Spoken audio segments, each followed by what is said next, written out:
हाय दोस्तों, आपका PM study centre में बहुत बहुत स्वागत है। तो चलिए आज के इस वीडियो में हम जैव अणु बायोमोलिक्यूल्स इसके जैव अणु चैप्टर को देखेंगे और इसमें मोस्ट मोस्ट इंपॉर्टेंट टॉपिक को देखेंगे जो कि बोर्ड एग्जाम में पूछे जाते हैं। और यह चैप्टर से जैव अणु चैप्टर से बोर्ड एग्जाम में 6 अंक के प्रश्न पूछे जाते हैं। तो इसे मोस्ट इंपॉर्टेंट चैप्टर मानकर चलिएगा।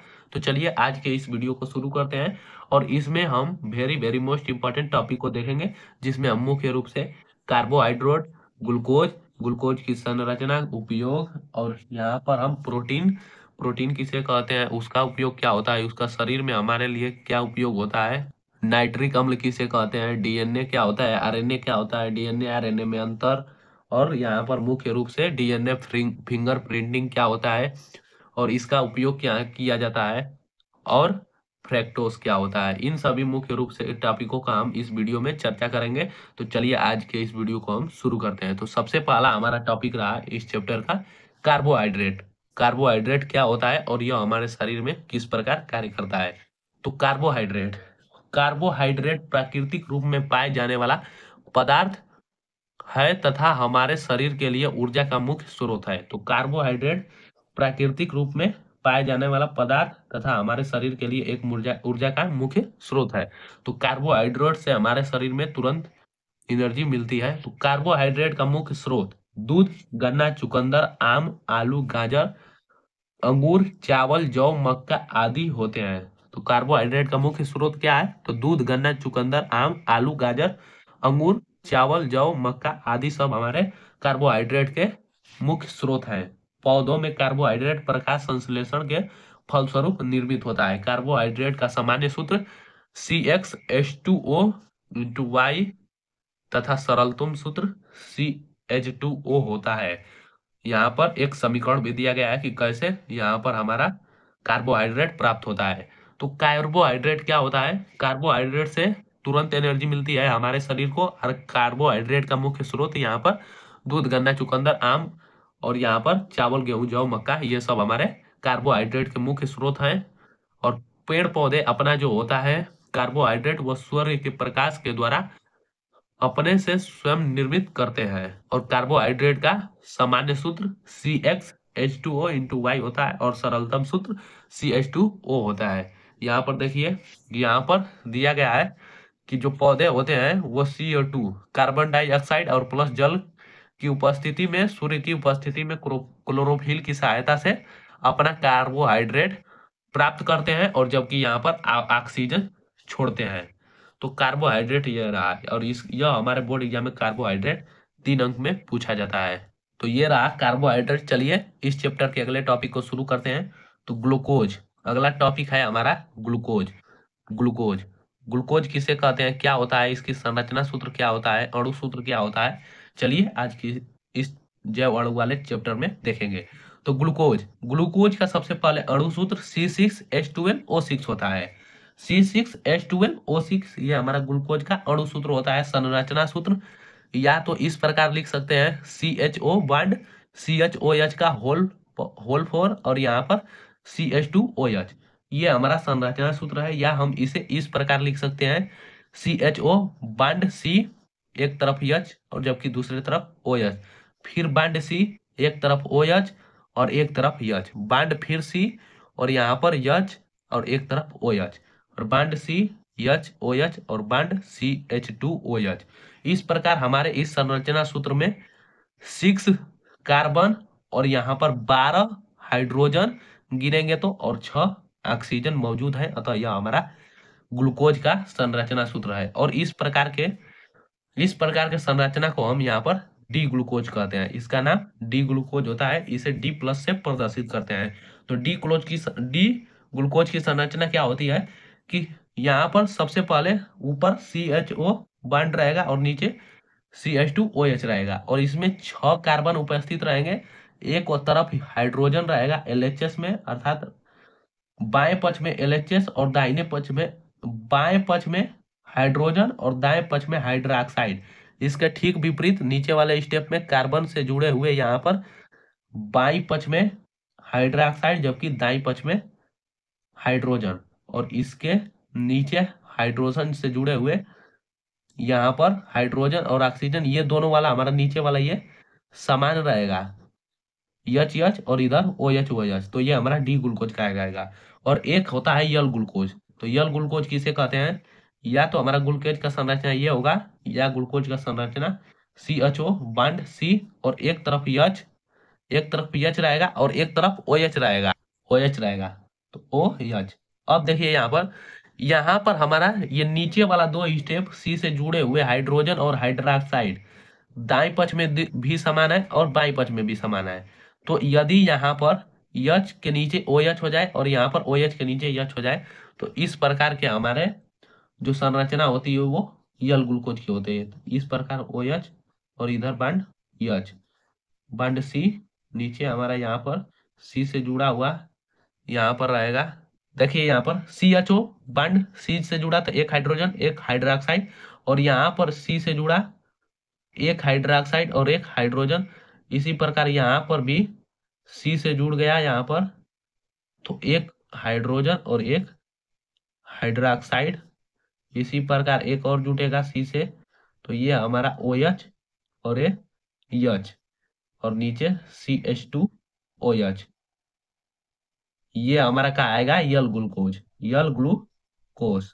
ये हमारा यल ग्लूकोज का संरचना होता है और इसे हम डी माइनस कहते हैं। तो ये रहा हमारा डी ग्लूकोज और यल ग्लूकोज की संरचना। बोर्ड एग्जाम में कहेगा गोल ग्लूकोज की संरचना बनाइए, तो या तो आप इसे बना सकते हैं, इसे या इसे बना सकते हैं। तो डी ग्लूकोज और यल ग्लूकोज में क्या अंतर होता है? तो यह अंतर होता है कि इसमें जो एकांतर क्रम में होते हैं हाइड्रोजन और हाइड्रोक्साइड, एक हाइड्रोजन तो एक हाइड्रोक्साइड और फिर हाइड्रोजन फिर हाइड्रोक्साइड, एक एक के अंतर पर। और यहाँ पर एक हाइड्रोजन एक हाइड्रोक्साइड और नीचे दोनों हाइड्रोजन, और दाएं पक्ष में भी दोनों हाइड्रोक्साइड होते हैं। तो ये रहा हमारा ग्लूकोज का संरचना सूत्र। तो चलिए अब देखते हैं कि ग्लूकोज क्या होता है और यह किस किस चीज में पाया जाता है। तो यहाँ पर देखिए ग्लूकोज, ग्लूकोज C6H12O6 प्राकृतिक में सर्वाधिक पाए जाने वाला कार्बनिक यौगिक है। यह मुक्त अवस्था में पके अंगूर, शहद तथा अनेक मीठो फलों में पाया जाता है। यह पके अंगूर में सबसे अधिक मात्रा में 20% से 30% में पाया जाता है, इसलिए इसे दाक्ष शर्करा या अंगूर शर्करा भी कहते हैं। यह मानव रक्त में 0.1% पाया जाता है। तो देखिए ये थे हमारे ग्लूकोज का परिभाषा कि ग्लूकोज जो होता है वो प्राकृतिक में सर्वाधिक मात्रा में पाए जाने वाला एक यौगिक है, और यह मुख्य रूप से पक्के अंगूर, शहद और अनेक प्रकार के मीठे फलों में पाया जाता है। लेकिन यह सबसे अधिक पके अंगूर में पाया जाता है, लगभग 20 से 30% पके अंगूर में ग्लूकोज पाया जाता है, और मानव रक्त में यह 0.1% केवल ग्लूकोज पाया जाता है। तो ये था हमारा कि ग्लूकोज किसे कहते हैं और यह किन किन फलों में पाया जाता है। तो अब चलिए हम जानते हैं कि ग्लूकोज के कुछ रासायनिक गुणधर्म क्या क्या होता है। ग्लूकोज का रासायनिक गुणधर्म, तो हमारा पहला गुणधर्म रहा यहाँ पर ग्लूकोज का रासायनिक गुणधर्म में पहला गुणधर्म कि टालेन अभिकर्मक Ag2O से क्रिया। ग्लूकोज का Ag2O से क्रिया, तो ग्लूकोज टालेन अभिकर्मक को सिल्वर दर्पण में या सिल्वर के काले अवक्षेप में अपचयित कर देता है एवं ग्लूकोनिक अम्ल बनाता है। तो जब हम ग्लूकोज की क्रिया टालेन अभिकर्मक से कराते हैं तो ग्लूकोज टालेन अभिकर्मक को सिल्वर दर्पण या सिल्वर के काले अवक्षेप में अपचयित कर देता है और ग्लूकोनिक अम्ल बनता है। तो चलिए इसका हम रासायनिक समीकरण को देखते हैं। तो जब हम किसका क्रिया, ग्लूकोज की क्रिया टालेन अभिकर्मक से कराएंगे, तो सबसे पहले हम ग्लूकोज का यहाँ पर संरचना सूत्र लिखेंगे। संरचना सूत्र हमारा क्या होता है? CHO बॉन्ड CHOH का होल 4 और बॉन्ड C2CH2OH, ये हमारा ग्लूकोज हो गया। ग्लूकोज की क्रिया हम किससे कराएंगे? टालेन अभिकर्मक। टालेन अभिकर्मक हमारा Ag2O होता है, ये हमारा टालेन अभिकर्मक। तो टालेन अभिकर्मक से ग्लूकोज की क्रिया कराने पर हमारा क्या बन रहा है? ग्लूकोनिक अम्ल बन रहा है, और यहाँ पर सिल्वर दर्पण या सिल्वर के काले रंग में अवक्षेप प्राप्त हो रहा है। तो यहाँ पर ग्लूकोनिक अम्ल का हमारा फॉर्मूला होता है कि COOH बॉन्ड CHOH का होल 4 OH का होल 4 और बॉन्ड CH2OH। ये हमारा हो गया ग्लूकोनिक अम्ल। कोनिक अम्ल, ग्लूकोनिक अम्ल प्लस यहाँ पर सिल्वर दर्पण बन रहा है, तो इसका फार्मूला Ag। Ag का मतलब सिल्वर दर्पण का अवक्षेप प्राप्त हो रहा है, तो तीर नीचे की ओर रहेगा। अवक्षेप का संकेत ही होता है कि संकेत का चिन्ह नीचे की ओर होना चाहिए। तो Ag का नाम सिल्वर दर्पण या रजत दर्पण इसे कहते हैं। सिल्वर दर्पण या रजत दर्पण, सिल्वर दर्पण या रजत दर्पण बनता है। तो ये था हमारा कि जब ग्लूकोज की क्रिया टैलेन अभिकर्मक से कराएंगे तो क्या प्राप्त होगा। इसे संतुलित करना चाहेंगे तो संतुलित भी कर सकते हैं। देखिए यहाँ पर इसको देख रहे हैं और इसको देख रहे हैं, तो इसमें एक वो है जबकि इसमें दो दो इसमें एक ऑक्सीजन है जबकि इसमें दो ऑक्सीजन उपस्थित है, और इसमें एक ऑक्सीजन उपस्थित है, अर्थात दो ऑक्सीजन उपस्थित हो गया और इधर भी दो ऑक्सीजन उपस्थित हो गया। परंतु यहाँ पर Ag एक है जबकि Ag यहाँ पर दो उपस्थित है, तो यहाँ पर दो का आप गुणा कर सकते हैं। इस प्रकार हमारा यह समीकरण संतुलित हो जाएगा। चलिए अगले को देखते हैं कि ग्लूकोज का रासायनिक गुणधर्म में दूसरा, तो दूसरा गुणधर्म हमारा रहा कि PCl5 के साथ क्रिया। PCl5 के साथ क्रिया मतलब ग्लूकोज का PCl5 के साथ क्रिया। तो ग्लूकोज की क्रिया PCl5 के 5 अणुओं के साथ कराने पर पेंटा क्लोरो ग्लूकोज प्राप्त होता है। ग्लूकोज की क्रिया PCl5 के 5 अणु से कराने पर पेंटा क्लोरो ग्लूकोज बनेगा। चलिए इसका हम रासायनिक समीकरण को देखते हैं। तो सबसे पहले ग्लूकोज का हम यहाँ पर संरचना सूत्र लिखेंगे, तो CHO बॉन्ड CHOH का होल 4 बॉन्ड CH2OH, ये हमारा हो गया ग्लूकोज। तो ग्लूकोज की क्रिया हमारे यहाँ पर PCl5 के 5 अणु से कराना है, तो 5 अणु का मतलब 5 का गुणा कर देंगे, हमारा PCl5 हो गया। PCl5 का मतलब फास्फोरस पेंटाक्लोराइड होता है। चलिए यहाँ पर लिख भी देता हूँ, phosphorus pentachloride, pentachloride, phosphorus pentachloride होता है PCl5 का। अब देखिए जब इसका क्रिया ग्लूकोज का PCl5 के साथ करा रहे हैं तो यहाँ पर पेंटा क्लोरो ग्लूकोज बनता है, पेंटा क्लोरो ग्लूकोज।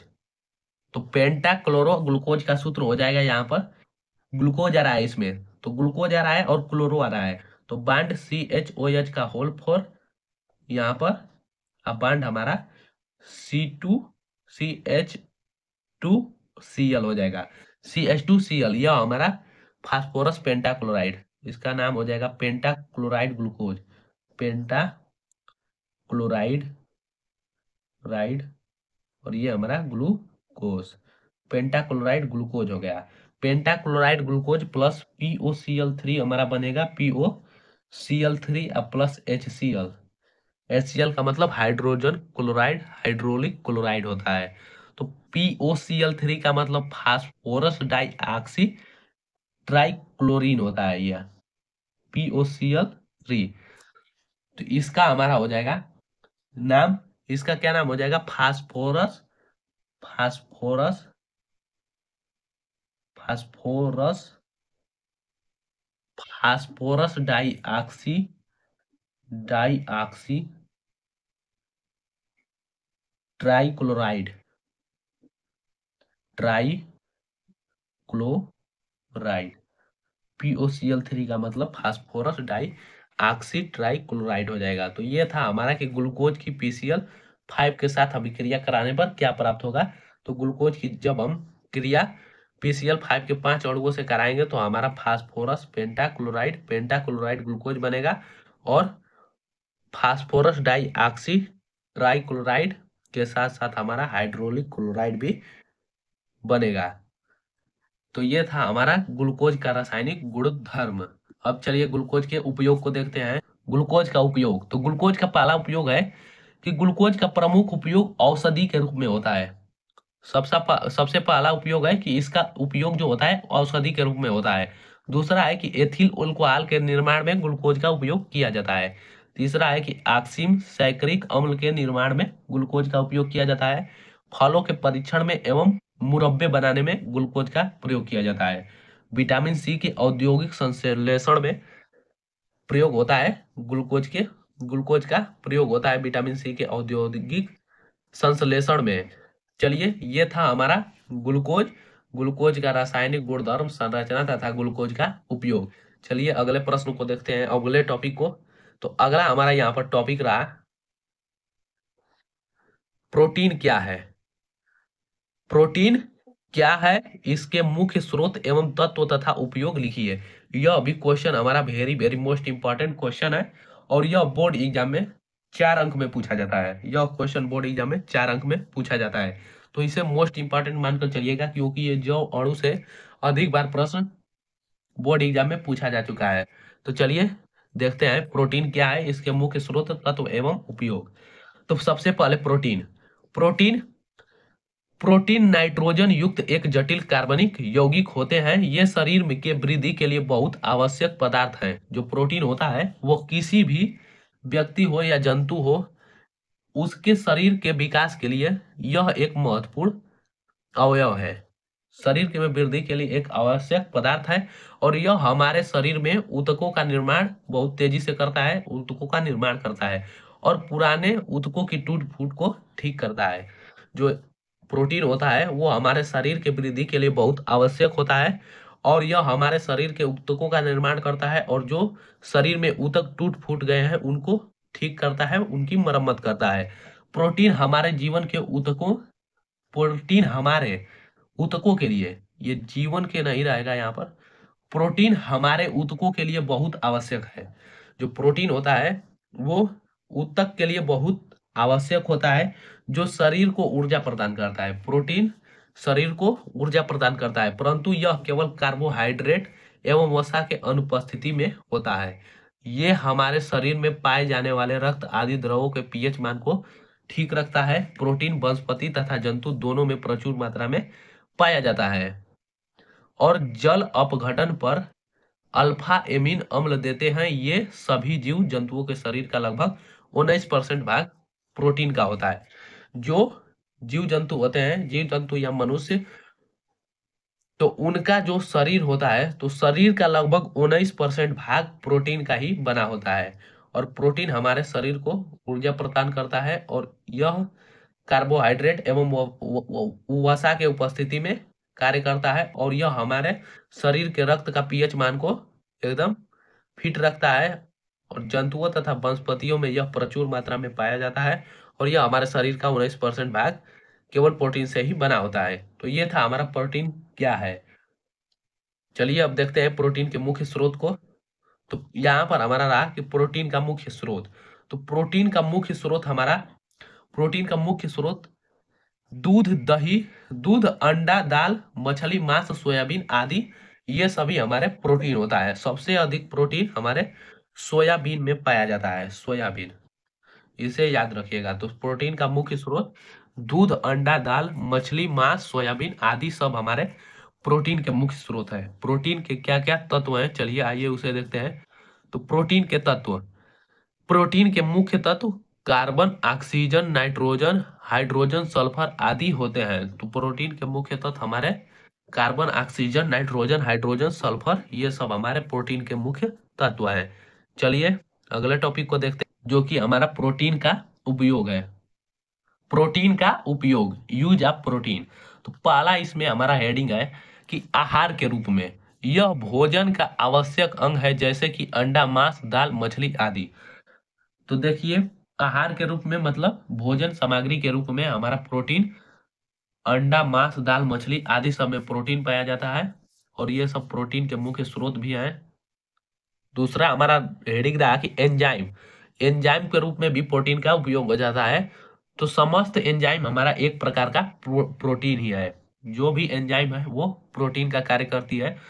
तीसरा है कि चमड़ा उद्योग में, तो चमड़े का निर्माण जानवरों की खाल की प्रोटीन की कमाई करने के लिए किया जाता है। जो चमड़े का निर्माण होता है जानवरों के खालों से होता है, और प्रोटीन की कमाई करने के लिए ऐसा किया जाता है चमड़ा उद्योग में। हार्मोन्स, चौथा हमारा हेडिंग है हार्मोन्स। तो शरीर की अनेक आवश्यक क्रियाओं में भाग लेने वाले पदार्थ हमारे प्रोटीन होता है, और हार्मोन्स भी एक प्रकार का प्रोटीन ही है। हार्मोन्स भी एक प्रकार का प्रोटीन है। चलिए ये था हमारा प्रोटीन क्या है, प्रोटीन का मुख्य स्रोत क्या है, प्रोटीन के तत्व क्या है और प्रोटीन का उपयोग। अब चलिए, ये था हमारा प्रोटीन, और ये सब हमारे बोर्ड एग्जाम में इतना टॉपिक 4 अंक में पूछा जाता है कि प्रोटीन क्या है, प्रोटीन के मुख्य स्रोत तत्व और उनकी उपयोग को लिखिए। 4 अंक में पूछा जाता है। चलिए अगले टॉपिक को देखते हैं। अगला टॉपिक हमारा यहाँ पर रहा, न्यूक्लिक अम्ल किसे कहते हैं। न्यूक्लिक अम्ल किसे कहते हैं, इसके महत्वपूर्ण कार्य भी लिखिए। तो न्यूक्लिक अम्ल किसे कहते हैं, तो न्यूक्लिक अम्ल वे जैव अणु जो जीवित कोशिकाओं के केंद्र में न्यूक्लियो प्रोटीन अथवा क्रोमोसोम्स के रूप में पाए जाते हैं, न्यूक्लिक अम्ल कहलाते हैं। न्यूक्लिक अम्ल न्यूक्लियोटाइड की लंबी श्रृंखला वाले बहुलक होते हैं, अतः इन्हें पॉलीन्यूक्लियोटाइड भी कहते हैं। तो जो न्यूक्लिक अम्ल होते हैं न्यूक्लिक अम्ल वे जैव अणु जो जीवित कोशिकाओं के केंद्र में न्यूक्लियो प्रोटीन या अथवा क्रोमोसोम के रूप में पाए जाते हैं, न्यूक्लिक अम्ल कहलाते हैं। और न्यूक्लिक अम्ल न्यूक्लियोटाइड की एक लंबी श्रृंखला होती है, इन्हें पॉलीन्यूक्लियोटाइड भी कहा जाता है। न्यूक्लिक अम्ल अब इनके मुख्यतः 2 प्रकार के होते हैं। पहला है डीएनए, जबकि दूसरा आरएनए। डीएनए का हमारा full form deoxy ribose nucleic अम्ल और आरएनए का हमारा राइबोस न्यूक्लिक अम्ल होता है। यह भी कभी कभी 1 अंक में बहुविकल्पीय प्रश्न के रूप में पूछा जाता है कि डीएनए का पूरा नाम क्या होगा, आरएनए का पूरा नाम क्या होगा। तो चलिए, ये था हमारा न्यूक्लिक अम्ल किसे कहते हैं। अब चलिए न्यूक्लिक अम्ल के महत्वपूर्ण कार्य को देखते हैं। न्यूक्लिक अम्ल के कार्य, तो पहला हमारा न्यूक्लिक अम्ल का कार्य रहा कि प्रोटीन संश्लेषण में न्यूक्लिक अम्ल का कार्य। तो कोशिका में प्रोटीन का संश्लेषण आरएनए अणुओं द्वारा होती है। कोशिका में जो प्रोटीन का संश्लेषण होता है वो आरएनए के अणुओं द्वारा ही होती है, आरएनए अणुओं द्वारा होती है। अब दूसरा है कि स्व प्रतिकरण का मतलब डीएनए अनुवांशिक का रासायनिक आधार है। डीएनए विशिष्ट प्रजातियों एवं किसी भी व्यक्ति की पहचान के लिए उत्तरदायी होता है। अनुवांशिक का मतलब जो पिता में है वो पुत्र में दिखाई दे, उसे हम अनुवांशिक कहते हैं। तो डीएनए एक अनुवांशिक आधार है, रासायनिक आधार है, और डीएनए से हम प्रजातियों और व्यक्ति की पहचान कर सकते हैं, आसानी से पहचान कर सकते हैं। डीएनए जांच से ही पता कर सकते हैं कि यह जो बच्चा है वो किसका है और इसके माता पिता कौन है। डीएनए से पता किया जाता है क्योंकि ये हमारा अनुवांशिक का एक रासायनिक आधार है। तो डीएनए महत्वपूर्ण है सभी व्यक्तियों के जीवन के लिए। तो ये था हमारा न्यूक्लिक अम्ल और इसके कुछ महत्वपूर्ण कार्य। चलिए अब अगला टॉपिक को देखते हैं। और न्यूक्लिक अम्ल बोर्ड एग्जाम में 3 अंक में पूछा जाता है। तो अब हमारा अगला टॉपिक रहा, यह भी टॉपिक हमारा very very most important topic है कि डीएनए और आरएनए में अंतर स्पष्ट कीजिए। यह हमारा वेरी वेरी इंपॉर्टेंट टॉपिक है और कई बार बोर्ड एग्जाम में पूछा भी जा चुका है और 4 अंक में पूछा जाता है। 4 अंक में बोर्ड एग्जाम में यह टॉपिक 4 अंक में पूछा जाता है। डीएनए आरएनए में अंतर स्पष्ट कीजिए। तो पहला डीएनए और आरएनए में यह अंतर रहा, एक तरफ हम डीएनए को लिखे हैं और एक तरफ आरएनए। एक तरफ ये हमारा डीएनए है, डीएनए, जबकि दूसरी तरफ हमारा ये आरएनए है, आरएनए। तो डीएनए तथा आरएनए में अंतर, डीएनए एक तरफ डीएनए जबकि दूसरा तरफ आरएनए। तो डीएनए और आरएनए में हमारा पहला मुख्य अंतर यह है कि डीएनए डीऑक्सीराइबोस न्यूक्लिक अम्ल होता है और आरएनए हमारा राइबोस न्यूक्लिक अम्ल होता है। दूसरा अंतर यह है कि इसमें डीऑक्सीराइबोस शर्करा होती है और इसमें आरएनए में दूसरा अंतर यह है कि इसमें राइबोस शर्करा होती है। इसमें डीऑक्सी होती है, इसमें राइबोस होती है। तीसरा अंतर यह है कि डीएनए कोशिका नाभिक के गुणसूत्रों में पाया जाता है और इसमें तीसरा अंतर यह है कि आरएनए मुख्यतः कोशिका के कोशिका द्रव में पाया जाता है। डीएनए कहाँ पाया जाता है, नाभिक के गुणसूत्रों में पाया जाता है और आरएनए कोशिका के कोशिका द्रव में पाया जाता है। और चौथा अंतर यह है कि इसमें द्विगुणन की क्षमता होती है और इसमें द्विगुणन की क्षमता नहीं होती है, इसका निर्माण डीएनए से होता है। देखिए चौथा अंतर यह कहता है कि जो डीएनए होता है वो द्विगुणन की क्षमता को प्रदर्शित करता है और जो आरएनए होता है इसमें द्विगुणन की कोई क्षमता नहीं होती है क्योंकि इसका निर्माण ही डीएनए से होता है। चलिए पांचवा अंतर यह रहा मुख्य अंतर कि डीएनए एक आनुवंशिक गुणों को नियंत्रित करता है। डीएनए जो है वो आनुवंशिक गुणों को प्रदर्शित करता है और आरएनए प्रोटीन संश्लेषण को नियंत्रित करता है। 6वां अंतर यह है कि डीएनए का अणु बड़ा होता है, आणविक द्रव्यमान 6 से 16 लाख होता है, और आरएनए का अणु डीएनए की तुलना में छोटा होता है, आणविक द्रव्यमान 20 से 40,000 होता है। 7वां अंतर यह रहा कि इसमें एडेनिन, ग्वानिन, प्यूरिन और साइटोसिन तथा थायमिन नाइट्रोजन क्षार पाया जाता है, और इसमें भी एडेनिन, ग्वानिन, साइटोसिन तथा यूरेसिल नाइट्रोजन क्षार पाए जाते हैं। तो ये थे हमारे 7 मुख्य रूप से इम्पोर्टेंट अंतर, जो कि डीएनए आरएनए के महत्वपूर्ण अंतर है, और डीएनए आरएनए बोर्ड एग्जाम में अधिक बार पूछा जा चुका है, और यह 4 अंक में पूछा जाता है। तो इसे आप बोर्ड एग्जाम में अवश्य ही तैयार करके जाइए, क्योंकि यह बोर्ड एग्जाम की दृष्टि से very very most important topic है। चलिए अगले टॉपिक को देखते हैं, जो कि हमारा मोस्ट इंपॉर्टेंट टॉपिक है डीएनए फिंगर प्रिंटिंग। अगला हमारा टॉपिक है कि डीएनए फिंगर प्रिंटिंग क्या होता है। तो चलिए इसे भी देख लेते हैं। डीएनए फिंगर प्रिंटिंग क्या है, इसके 2 अनुप्रयोग भी लिखिए। यह क्वेश्चन भी बोर्ड एग्जाम में 4 अंक में पूछा जाता है। तो डीएनए फिंगर प्रिंटिंग प्रत्येक व्यक्ति का एक निश्चित डीएनए पैटर्न क्रम होता है, जो कि किसी अन्य व्यक्ति से भिन्न होता है। डीएनए फिंगर प्रिंटिंग का मतलब समझिए। डीएनए फिंगर प्रिंटिंग का मतलब, फिंगर का मतलब अंगुली, तो डीएनए फिंगर प्रिंटिंग का मतलब कि फिंगर से कैसे पता लगाएं कि यह क्या है। तो देखिए यहाँ पर स्पष्ट रूप से कहा जा रहा है कि डीएनए फिंगर प्रिंटिंग प्रत्येक व्यक्ति का एक निश्चित डीएनए पैटर्न क्रम होता है, अर्थात प्रत्येक व्यक्ति का अलग अलग डीएनए होता है, और उसका जो पैटर्न होता है वो निश्चित नहीं होता है, निश्चित होता है प्रत्येक व्यक्ति का, किसी का एक दूसरे व्यक्ति से मेल नहीं खाता है, जो किसी अन्य व्यक्ति से भिन्न होता है। तो एक व्यक्ति का जो डीएनए पैटर्न होता है दूसरे व्यक्ति से बिल्कुल ही भिन्न होता है। प्रत्येक व्यक्ति के डीएनए अणु में क्षारकों का अनुक्रम अद्वितीय होता है। व्यक्ति की पहचान के लिए डीएनए अंगुली छापन काम में लेते हैं। तो व्यक्ति की पहचान के लिए डीएनए अंगुली छापन काम में लेते हैं। अतः किसी व्यक्ति का डीएनए पैटर्न संपर्क में सूचना उसका डीएनए फिंगरप्रिंट कहलाता है, और इस तकनीकी को हम डीएनए फिंगर प्रिंटिंग कहते हैं। तो व्यक्ति डीएनए पैटर्न संपर्क में सूचना उसका डीएनए फिंगरप्रिंट कहलाता है, और इस तकनीकी को हम फिंगर प्रिंटिंग कहते हैं, डीएनए फिंगर प्रिंटिंग कहते हैं। तो चलिए आइए देखते हैं कि डीएनए फिंगर प्रिंटिंग का अनुप्रयोग क्या है।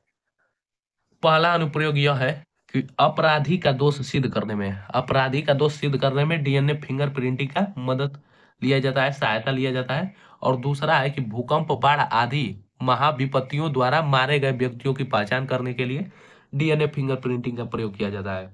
अपराधियों का दोष सिद्ध करने के लिए, पहला तो यह है कि अपराधियों का दोष सिद्ध करने के लिए, मतलब कि कभी कभी कोई ऐसा केस आ जाता है भारत सरकार के पास, मर्डर का हो या किसी अन्य प्रकार का, जिसमें कि अपराधी का पता लगाना बहुत ही मुश्किल हो जाता है। साक्ष्य और प्रमाण रहते हुए भी किसी व्यक्ति को कहना कि यही अपराधी है, ऐसा स्थिति आ जाता है, तो उस प्रकार हम अपराधी का फिंगरप्रिंटिंग मिलाकर पता कर सकते हैं कि अपराधी कौन दोषी है और कौन निर्दोषी है। तो अपराधी का दोष सिद्ध करने में डीएनए फिंगरप्रिंटिंग का प्रयोग किया जाता है। और बाढ़, भूकंप आदि सभी महाविपत्तियों से मारे गए व्यक्तियों की पहचान करने के लिए भी डीएनए फिंगरप्रिंटिंग का प्रयोग किया जाता है। तो आज के वीडियो में बस इतना ही, और यदि वीडियो पसंद आई होगी तो इसे ज़्यादा से ज़्यादा लाइक, शेयर और चैनल को सब्सक्राइब करना ना भूलें। और वीडियो को पूरे लास्ट तक देखने के लिए बहुत बहुत धन्यवाद। और यह मानकर चलिए कि इस चैप्टर से कोई एक टॉपिक आपके बोर्ड एग्जाम में अवश्य ही 6 अंक का यह हमारा चैप्टर है, और इसमें से 6 अंक का प्रश्न जरूर ही आपके बोर्ड एग्जाम में पूछा जाएगा।